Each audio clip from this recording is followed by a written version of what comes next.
I've been living life right like I could just die any minute. Going for a ride down the... May kainan dito guys sa bahay. Oh. Sibuyas is life. Chicken biryani. Sweet rice. Sa atin is biko. Sa kanila sweet rice. Dilaab, dilaab.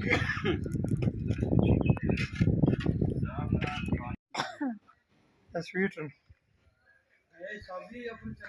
Sweet rice. O lagyan ng raisins. Tapos ialog-alog yan siya para ma-mix yung color. Oh, fully set no yara. Chicken biryani. Ang init, babaga-baga. Tapos magluto pa sila ng chicken curry. Chicken curry. Dito din, isang kawali.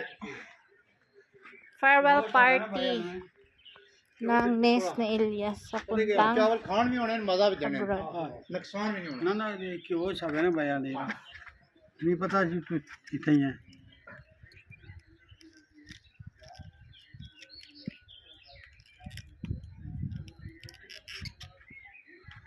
Slice ka na baba, iya. उतना है सरा वो इसरा इसरा उतना होना ताई थी देते ही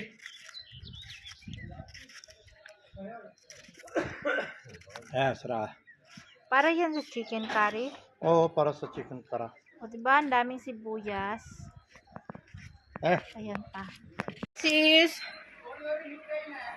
kain na tayo kasi dukot po na yung kinain natin.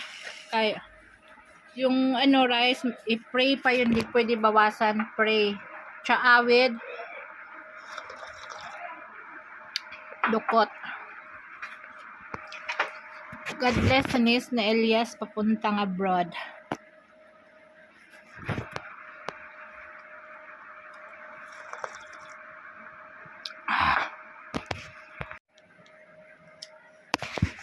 Bago akong ligo mga sis.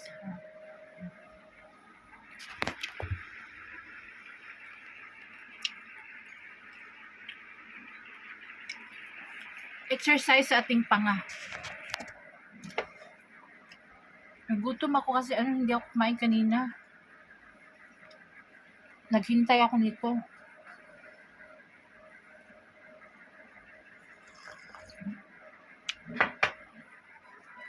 Buti may dukot.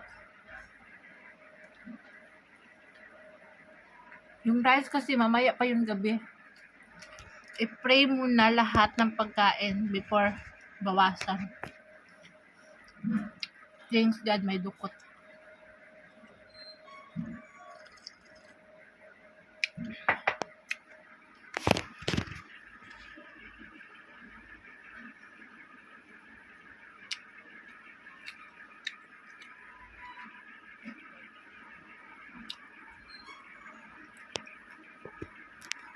Kakain din sa wakas ang dukot.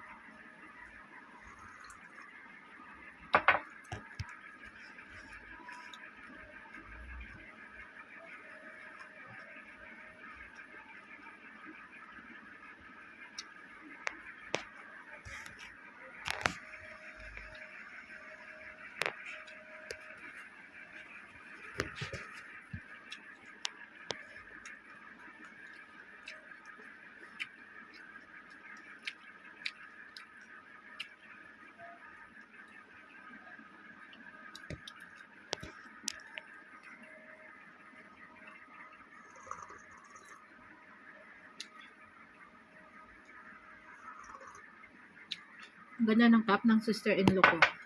Gold, gold.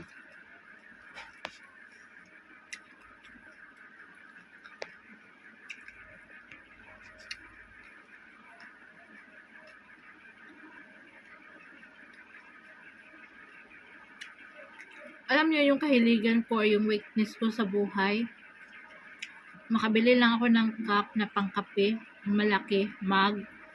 Super saya ko na, nawawala yung stress ko.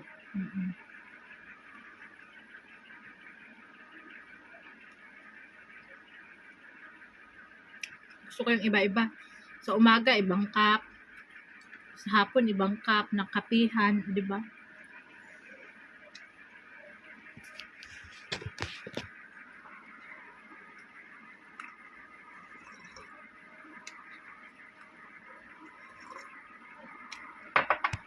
Nakakawala ng stress.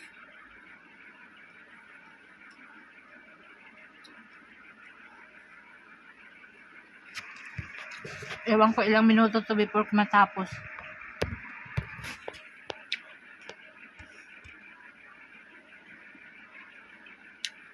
Alam mo yung excited ka sa papunta sa bayan kasi nga bibili ka ng cup, ganyan. Pagtanong mo sa presyo, hihilahin ka ni Elias. Halika na, mahal yan. Yung hindi tayo pabibilhin kung ano yung gusto natin.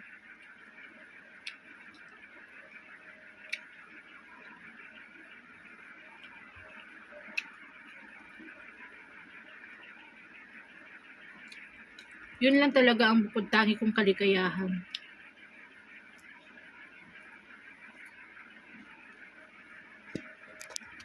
Yung malalaking mug.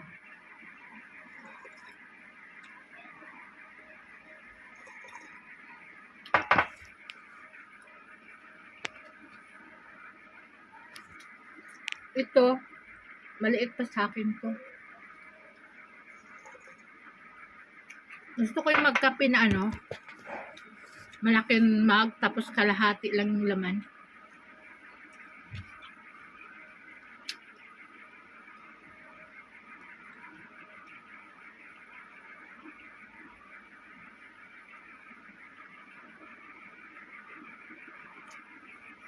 Ang sarap ng dukot mga sis. Flavored with spices.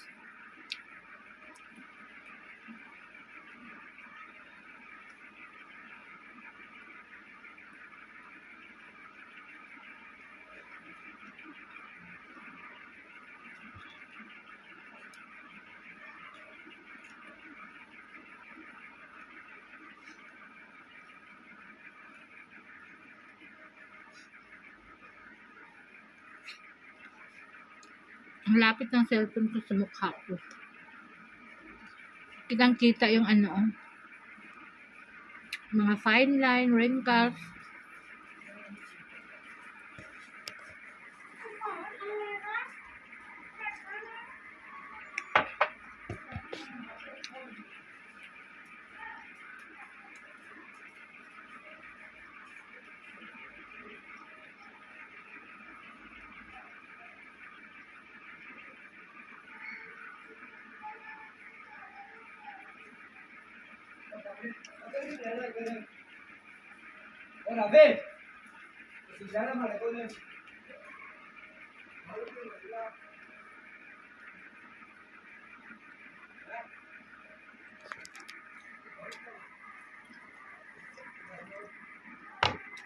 Kulang yung tsaa.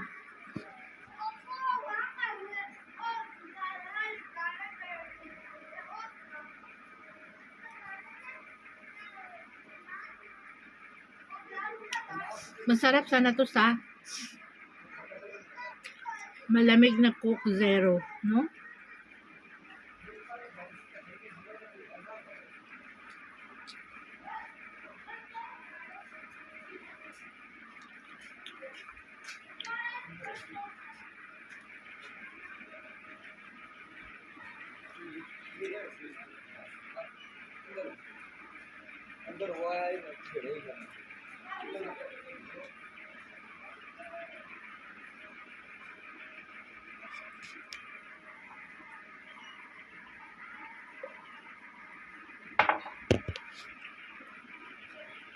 Gutom kasi ako, hindi ako kumain kanina kasi naghintay ako ng ganito. Kagabi pala yung kainin.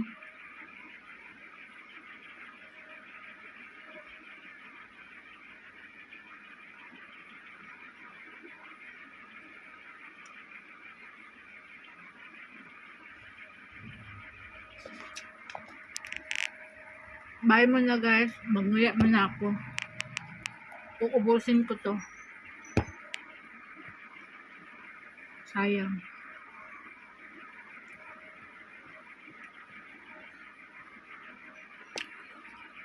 Manood kayo sa aking tanim. Aking kamatis. Naka first time harvest na ako sa aking kamatis. So happy. Sunod-sunod na yung harvest kasi ang daming bunga. Ay, subos na. Hindi natin simutin para sa aso yung iba kay maraming mantika. Oil is life. Hello, andito tayo sa ating sibuyas mga sis. Namumulaklak yung ating sibuyas. Ang ating talong ay namunga na. Ayun o, kunin na natin kay malaki na.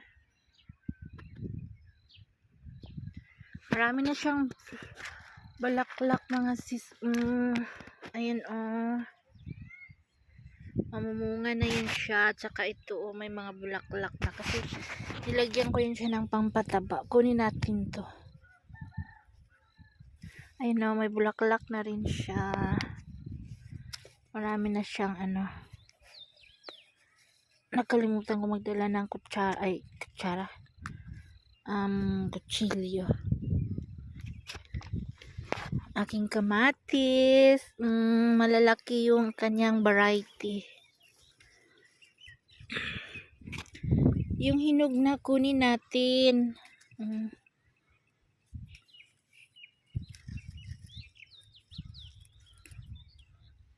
Masarap to siya sa usawa ng suka. Tsaka rice. Kung may isda.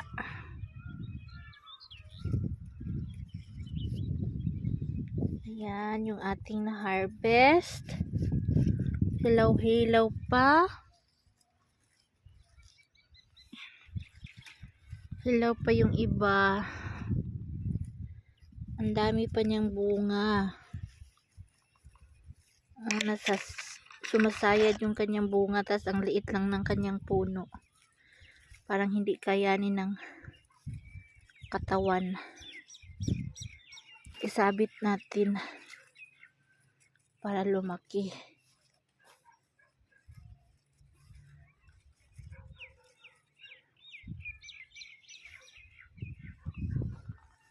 Ito, maliit man, hindi pa masabit, nakahiga.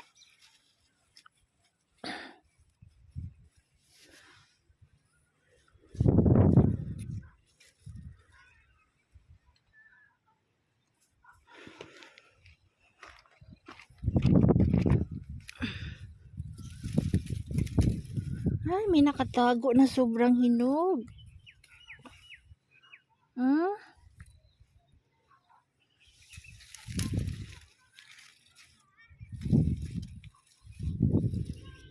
Ayun, nagpungpung talaga siya. Ang dami-dami.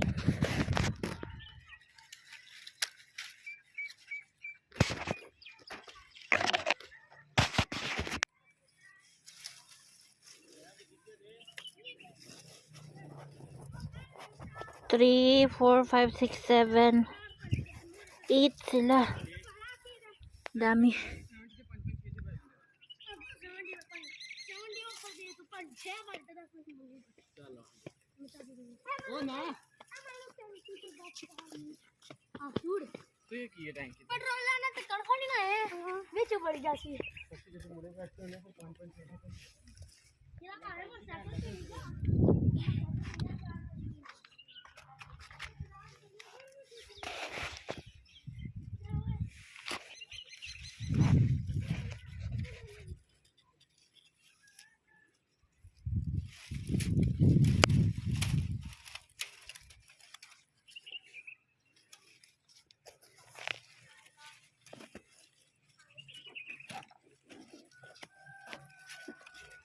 Ayun, dami niyang bunga. Malapit na to mahinog rin, Nag-yellow na.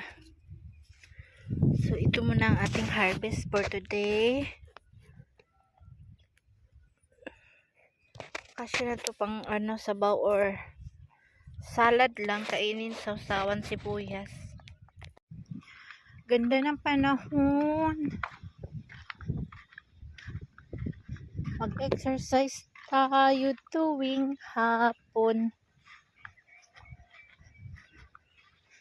Ganito yung puno namin dito, mga sis, maliliit lang sila kasi hindi sila man lumalaki. Pinuputol yung mga sanga nila pagdating ng 6 months. Patubuin lang tapos putulin na naman. Kain sa kambing.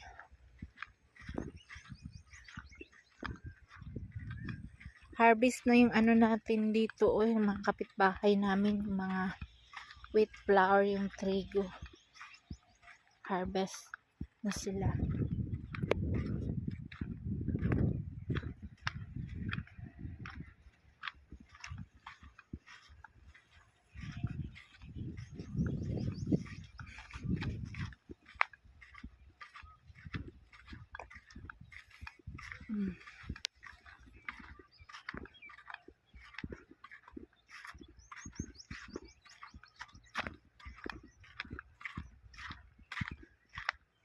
So, ayan yun, trigo. Ano yan siya? Gigilingin. Yung green pa, hindi pa hinarvest.